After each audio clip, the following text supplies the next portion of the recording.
Hi class, this is a video talking about how to prove triangles are congruent, and we're going to use three different shortcuts in section 4.5, angle side angle, angle side, and hypotenuse leg. Okay, so this comes after we've already looked at proving triangles are congruent using the definition of congruent triangles.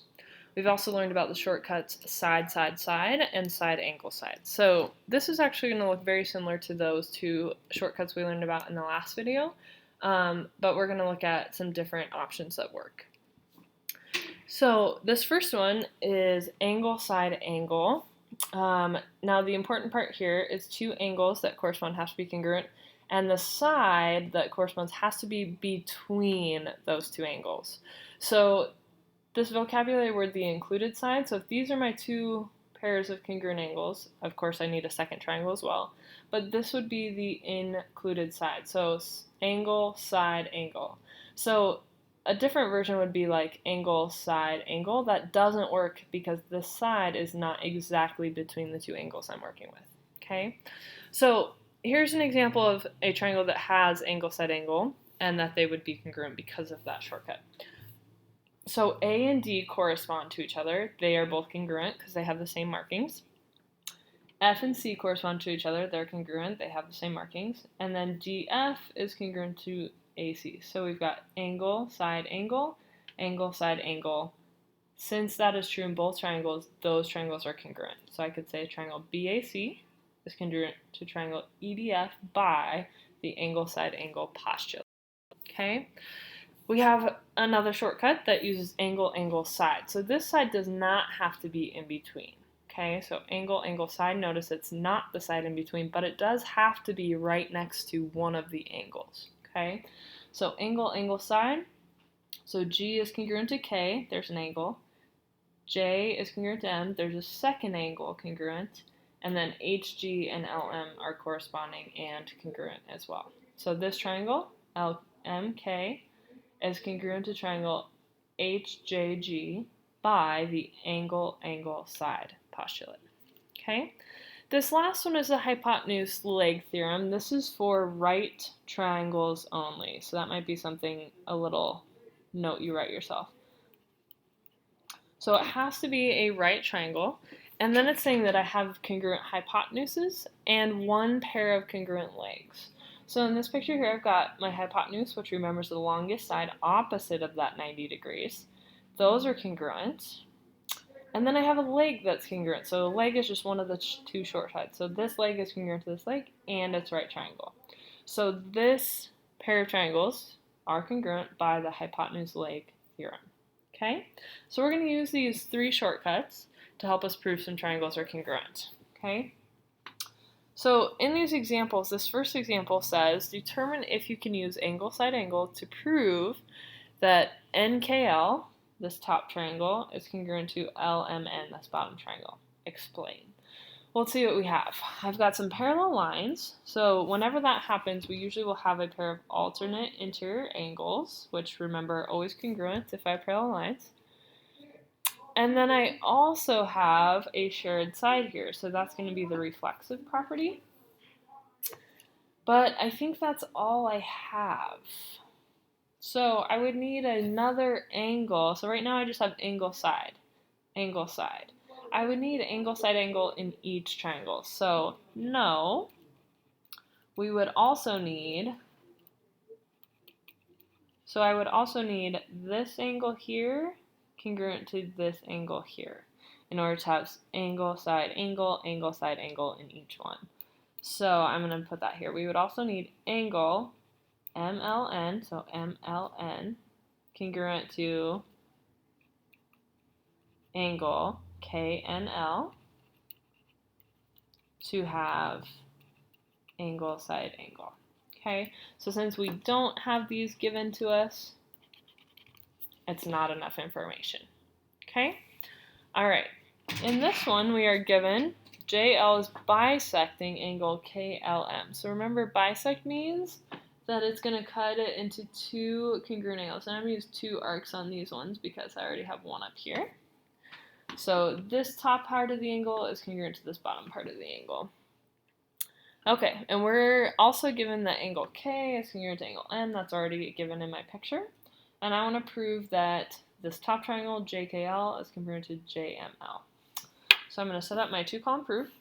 So I've got to have three parts to show the triangles are congruent. So let's start with our givens here. And I did add something to my picture, right, from that word bisect. I said that angle KLJ is congruent to MLJ.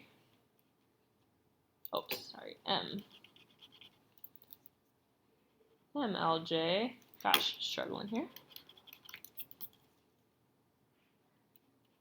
Okay, so the top half congruent to the bottom half, and the reason I knew that was because of that word bisect. It tells me it's cutting into two congruent angles, so that's the definition of bisect. Okay, so right now I have two pieces. I have angle, angle, angle, angle in each one. So I need a side to be able to use one of my shortcuts. So I notice I've got this shared side here that JL is the same in both triangles. So JL is congruent to JL.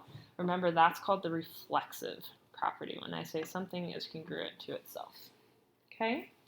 All right, so now I've got angle, angle, side, and they're all in my proof. One was a given, one I showed using the definition of bisects, and the last one using the reflective. So I've got three components, and I've got angle, angle, side, which is one of my shortcuts, so I can say that my triangles are congruent. Triangle JKL is congruent to triangle JML by the angle, angle, side postulate. Okay? All right, let's try another one.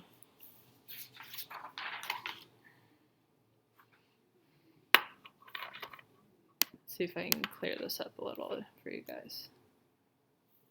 Come on. There we go.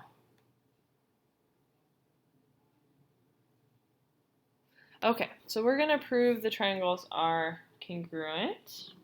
So if you have right triangles, you always want to check the hypotenuse-leg theorem. So here I've got hypotenuse and hypotenuse that are congruent, and I have a shared side, and it happens to be a leg. It's the bottom leg of each of these triangles. So I have a hypotenuse that's congruent and a leg that's congruent, so we can use the hypotenuse-leg theorem. So I just need to state each piece that I use in my proof. So originally I had this in my picture that AC was congruent to DB,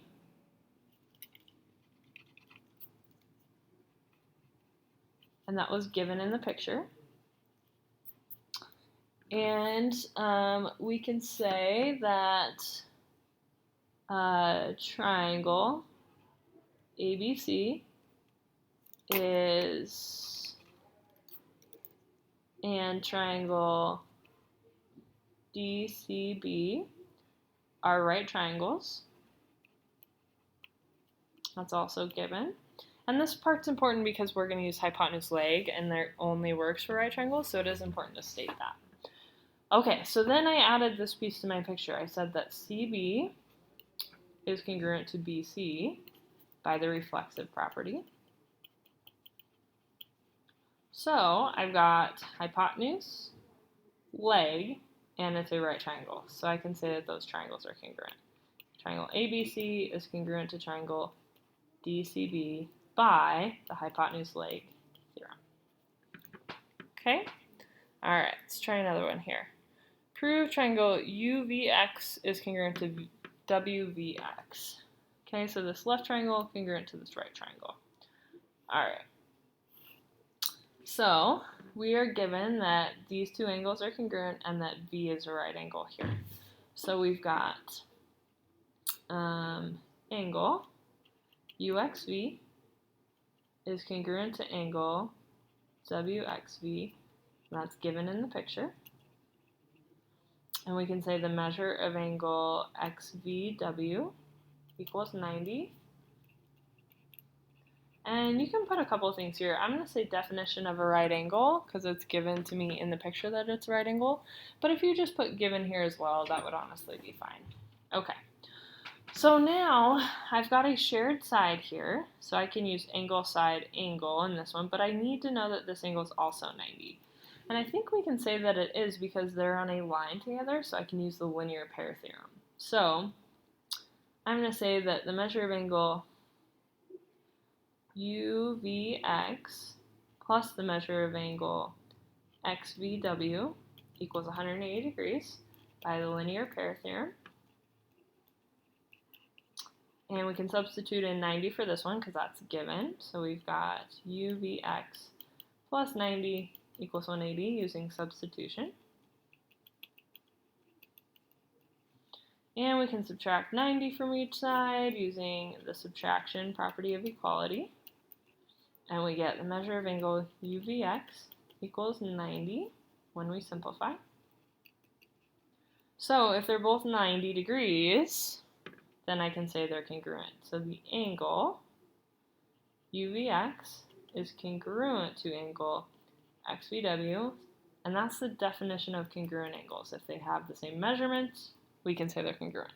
So I've named two parts. I've named this angle and this angle being congruent to each other in each triangle. So now I need to add in that shared side. Let's say that XV is congruent to XV by the reflexive property. So now I've got angle, side, angle, angle, side, angle. So those triangles are congruent by the angle, side, angle shortcut. Angle, side, angle, posture. Okay? Alright guys, I'm going to look at this last one. This one's not a complete proof. It's just saying, do we have enough information to determine if the triangles are congruent?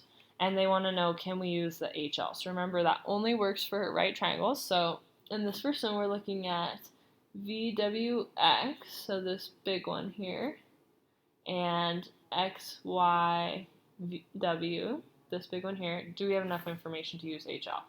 Well, a shared side right here, and that's the hypotenuse, which is the same in both triangles. So this hypotenuse is the same as this hypotenuse, and this leg is congruent to this leg. So this one is yes, that is definitely enough information. This one, we're asking WVZ and YXZ. So they're both right triangles, but I only am given that those two legs are congruent. I need to know the hypotenuses are also congruent to be able to use HL. So we would need that WZ, this piece here, which is the hypotenuse of this small one, is congruent to this hypotenuse here of this small one, which would be XZ. Okay? Alright guys, hopefully that gives you some good examples to go off of. Thanks for watching.